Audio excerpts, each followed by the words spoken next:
a partir dos mais ou menos 6 de nossa era, nasce um cara chamado Yeshua em hebraico, e para a gente ficou conhecido como Jesus, né? Durante aí 30 anos, né? Aí tem várias histórias, né? Embora a tradição utiliza apenas 4 evangelhos, chamados evangelhos sinóticos, mas tem mais de 250, né? Tem os sinóticos, os, os gnósticos, né? E os apócrifos. Os apócrifos ainda utilizam algumas coisas, né? Se a gente pegar no Brasil, nós temos 2 estações de metrô, São Joaquim e Santana, né? Joaquim era os pais da mãe de Jesus, Joaquim e Ana. Só que não está na Bíblia isso, né? Não está na Bíblia. Mas aí você vai lá nos evangelhos apócrifos, eles estão lá, tá? São evangelhos que a partir do concílio de Nicéia são vistos não como inspirados. Então esses não vão ser utilizados na filosofia, mas vai ser utilizado para justificar a fé, tá? A partir disso se destaca 2 caras que sem eles o cristianismo não seria nada, tá? Paulo de Tarso e João, tá? João, segundo a tradição aí, quando Jesus morre na cruz, ele tinha 16 anos, ele era novinho, tá? E Paulo era um judeu que tinha dupla cidadania, ele era também romano, tá? Então, beleza. Por que eles dois? Porque as 2 obras deles são as 2 que vão tentar conciliar aquilo que o grego não conseguiu, que o grego ele buscava o logos, buscava a inteligência no alto. A inteligência está na perfeição, né, nas ideias, né? O Paulo não, olha, a inteligência não está nas ideias, tá? A inteligência desceu até nós, né? E como que ele explica isso, né? Ele escreve lá suas cartas, né? Mas vamos dar um destaque específico, sobretudo para o Evangelho segundo João. Esse Evangelho, ele a princípio era um Evangelho apócrifo. Ele não é, ele era usado né? Ele era usado não pelos cristãos, ele era usado por, por uns dois heréticos, né? Os agnósticos, que aí os cristãos pegam esse evangelho de volta. Por quê? Porque esse evangelho é uma resposta ao Gênesis, tá? E por que é uma resposta ao Gênesis? Né? No Gênesis ele começa o seguinte, é, o, no princípio, né, Deus criou o céu e a terra. Beleza. Só que aí, só que aí, a pergunta que os filósofos faziam é: quem é Deus? Ah, vocês estão falando de Deus. Eu falar de Deus para quem está na igreja é fácil, porque a pessoa está aberta àquilo, ela foi lá porque ela quer aquilo. Mas como é que eu vou falar de Deus para quem não quer? Para quem quer razão? Como que eu vou falar? Tanto que a coisa mais difícil é você tentar falar de Deus para quem já tem um curso, por exemplo. Um curso superior, às vezes, seria o contrário, né? Porque, na verdade, o conhecimento verdadeiro, ele te abre. Ele tem que te abrir, né? Não sei o que acontece nas universidades brasileiras, nas faculdades, que quando o cara, a primeira coisa que o abençoado, quando ele chega na faculdade, eu não acredito mais em Deus. Mas ele não tem argumentos sólidos para isso. Eles simplesmente colocaram na cabeça dele que Deus ferrou a humanidade. Na verdade, Deus não ferrou ninguém. Todo mundo se ferra sozinho. Mas beleza. E aí o Evangelho segundo João, ele traz a seguinte pergunta: olha, o Deus é o Logos. É o Logos. O que é o Logos? E aí, como os romanos, e aí o Império Romano está em expansão, então, e os romanos tinham um fascínio pelos gregos, tanto que o segundo maior imperador que Roma teve, né, o Otávio Augusto, ele vai dizer o seguinte: os romanos conquistaram os gregos pela espada e os gregos conquistaram os romanos pela cultura. Então, o romano estava em expansão e a partir disso, né, o mundo, então, o mundo era romano. Só que a mentalidade intelectual desse período era grega. Tá? Os romanos não têm intelectuais. Os romanos eram ótimos conquistadores, mas intelectualmente eles não eram essa coisa toda, não. Tá? Os romanos, se a gente for dar uma palavra para os romanos, eles seriam arquiteto não. Como é o nome? Engenheiros. O engenheiro é o cara que ele só pensa em crescer. Assim, ó, eu quero. O negócio dele é materializar. Ele não cria. O engenheiro ele não cria. O grego, se a gente fosse colocar uma profissão para o grego, ele seria o arquiteto. É o cara que cria. É o cara que imagina a bagaça. Não é à toa que a arquitetura é humanas. Então, sem um arquiteto, o engenheiro é uma porta. Tá? Uma porta. Não estou menosprezando o engenheiro, não, tá? Não quero que os engenheiros aí me odeiem, não. Mas o engenheiro é alguém que, se não tiver alguém para direcionar ele, ele não faz porra nenhuma. Eu não posso falar palavrão, estou tentando me converter. Beleza. E aí, o Evangelho segundo João fala assim: ó, o Logos, o Logos, né, habitou entre nós. Quando vão traduzir o Logos em grego, vai traduzir por verbo. Os católicos traduzem por verbo. Ó, sabe o Logos que os filósofos falavam? Esse Logos é Cristo, é a inteligência encarnada. Então a inteligência não é algo mais que está no alto, mas essa inteligência abraçou a todos, né? Então o Evangelho segundo João, ele vai dizer o seguinte: olha, o Logos, o Deus que vocês querem, para os judeus, o Deus é Cristo. Para os gregos, o Deus é a razão, é a inteligência, né? Isso vai ser importantíssimo depois, porque quando Santo Agostinho ele vai explicar por que o homem é a imagem e semelhança de Deus, é básico, porque o homem ele traz três características que Deus tem, né? Memória, inteligência e vontade. Vontade é uma faculdade do espírito, né? Vontade não é desejo. Depois o Spinoza vai deixar isso bem claro, né, no século XVII. Então, quando... Por que memória? Deus Pai, que existe desde os tempos remotos, o Deus Filho, que é a inteligência de Deus, e o Espírito, que é a vontade. Então, essas três características que movem todo o conhecimento humano. Sem essas três características, o homem não conhece bulufas de nada, né? Infelizmente, na nossa sociedade contemporânea, a memória é o que é menos valorizado, tá? Se valoriza a inteligência artificial, não se valoriza a inteligência criativa. Isso é uma coisa que vai perdendo, vai desumanizando o indivíduo. Se você tira a memória, se você tira a memória da pessoa, você tira o que a sua raiz. E uma árvore sem raiz, ela já era. Então é, a memória é, é aquilo que sustenta o que você é. A inteligência te direciona. E a vontade te faz agir. Isso é importante a gente salientar.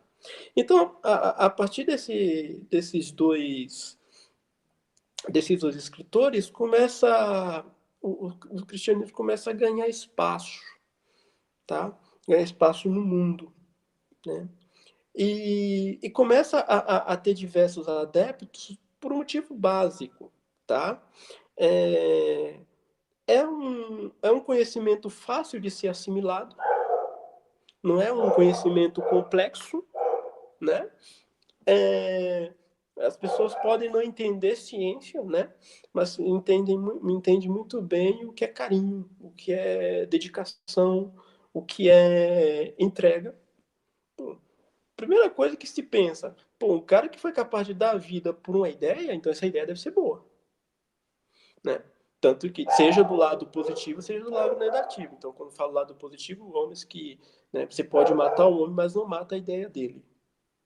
E aí eu me lembro de uma frase de um rabino que ele falava assim: não se preocupem com os homens. Não se deve preocupar com os homens. Deve se preocupar com as ideias que os homens defendem. Isso é importantíssimo. Por exemplo, a sociedade nunca deveria se preocupar com Hitler. Deveria se preocupar com as ideias que ele defendia. Embora ele não pegue essas ideias do nada. Você tem vários escritores alemães que já vinham sustentando isso. O Hitler passou, mas a ideia do nazismo está aí. Nós estamos vendo isso no dia a dia aqui. Então, não nos esquentemos, né, com homens, mas com as ideias dos homens. Porque homens passam, ideias não. Né? Então, a partir daí começam a surgir vários escritores, né, explicando porque o cristianismo é uma religião verdadeira, tá? A princípio, essa religião, né, vou destacar dois caras aí. Um se chama Cipriano. Existem dois Ciprianos, tá? Cipriano, escritor cristão, e Cipriano, bruxo do século VI, que esse aí não era cristão, tá? Tem até o livro dele lá, é um livro meio estranho, né? E o Cipriano vai dizer o seguinte, né? Portanto, ele vai pegar uma ideia de que o sangue do cristão é semente, o sangue do cristão é semente, o sangue dos mártires é semente para os novos cristãos. Aí nasce uma coisa que vai ser muito deturpada na Idade Média, que é a ideia de indulgência, tá? Só para vocês entenderem. Nessa primeira ideia aí, quando os romanos prendiam quem não olhasse o imperador como Deus, e pediam, ó, você me adora como Deus, você morre. Ou as pessoas, não vou te adorar como Deus, né? Porque você é homem, você caga. A primeira característica do humano é que ele caga. Isso é básico. Porque a pessoa quer ser melhor que eu, você fala assim, essa pessoa não caga, só pode não cagar. Porque quem caga é humano. Em algum momento está lá naquela posição humana. Cagar é humano. Né? A outra. E aí uns cristãos falavam, não vou te adorar, porque você caga. O outro falava assim, não, eu te adoro, sim. Você caga, mas sua bosta é cheirosa. Né? E esses que renunciavam, tem uma obra chamada Carta dos Santos. Esses caras escreviam, falavam assim, olha, a gente vai morrer porque a gente não negamos a nossa fé. Mas, pelo nosso martírio, perdoa aquele que negou, porque o coração dele, a fraqueza dele, só Deus conhece. Então, as indulgências, o que era? Aquele que morreu pedia perdão por aquele que negou Cristo. Não há vida maior do que aquele que dá vida por irmão. Então, a partir disso, nasceu as indulgências. Depois ela vai ser deturpada. Tá? Tanto que ainda hoje, né, você ir no velório, para os cristãos é uma indulgência. Você está prestando condolência a alguém. Né? Você está abrindo mão, né, de seu tempo, mas ao mesmo tempo, a coisa mais importante não é abrir mão do seu tempo, é você perceber que a morte é algo comum e vai acontecer com você. Então, em todo velório, no mínimo, a pessoa se humaniza. O que é humanizar? É perceber que ela é limitada. Então, essa filosofia ela vai ser uma filosofia cristã, né, voltada, sobretudo, para a explicação do que é isso, do que é Deus, do que é Cristo. Não é mais nem Deus. Né? Então, o que elas buscam aí nessa primeira filosofia? Olha, o Cristo é a inteligência de Deus. E como que eu encontro a inteligência de Deus? Primeiramente, se abrindo a ela. Né? Uma característica da inteligência, a inteligência ela nunca força. Napoleão tem uma frase, Napoleão Bonaparte, talvez um dos 3 grandes homens, 5, colocou lá entre os 10 homens, 2 maiores homens da história. Ele tem uma frase que é certo de que a força não consegue organizar nada. A força ela não consegue organizar nada. O que consegue organizar é a inteligência, né? Então essa primeira filosofia aí é uma filosofia totalmente cristã. Totalmente cristã, só que é uma filosofia cristã grega. Que é uma filosofia que coloca que, olha, o Deus é inteligência. E a inteligência é Deus. Então, o conhecimento de Deus, ele não pode estar afastado do conhecimento do homem. Por quê? Só existe Deus porque existe o homem. Sem Deus, né? Sem o homem, o Deus não é Deus. Isso é básico. Só existe Deus porque existe o homem, né? Por isso que a ideia de que Deus é uma criação humana, né? Isso depois vai ter uma série de filósofos que vão defender isso, né? Mas aí eles pecam por um motivo básico. Eles se prendem apenas a Deus como instituição religiosa. Mas não se prende à ideia de Deus como algo inerente à existência humana. Tá? Agora, a forma como vai representar varia muito. E aí você tem talvez a coisa mais importante para explicar isso seria a geografia, tá? Que não é o nosso caso aqui. Então, depois disso aí vai surgir o primeiro grande pensador cristão, é um cara chamado Aurelius Augustus, tá? Isso já aí no século 3, século 4, aliás. Ele nasce aí, né, em 300 e ele morre em 436, mas morre com 80 anos, não 80 não, 60 anos mais ou menos. E esse cara, ele tem uma visão muito influenciada por Platão, tá? Muito influenciada por Platão, e ele escreve algumas obras, tá? E aí eu vou citar 2, aliás, 3, tá? A primeira grande obra dele é Confissões, tá? Mas a que fica filosoficamente mais conhecida é Cidade de Deus. E a outra é um diálogo que ele tem com o filho dele, né? Pô, mas ele é um santo, depois ele vira bispo, depois ele vira padre, depois ele vira bispo. E a mãe dele, Santa Mônica, virou santa, né? Santa Mônica, e o pai era pagão, tá? E ele era um cachorrão. Ele era um boêmio. Boêmio, que era comum, né? E o sonho dele era ser um baita orador. E ele era um baita orador. Até ele conhecia um cara chamado Ambrósio. Ambrósio ficou conhecido como Boca de Ouro. Ninguém ganhava do cara no argumento, né? Tanto que aí tinha um cara que se destacava pra chuchu, que era o reitor, né? Se você pega nas pinturas antigas, todas as que tem Jesus, né? As pinturas, os ícones que tem Jesus, ele tá sempre assim. Tá vendo esse sinal, né? É o símbolo do retórico, o cara que fala. Então, o cara que sabia retórica, o cara era gênio. Por quê? Porque quando o cara levantava a mão assim, todo mundo calava. É a verdade que vai ser falada agora. E o Santo Agostinho, o cara era muito bom. Até que ele encontrou Boca de Ouro e aí ele se escafedeu todo. Mas beleza.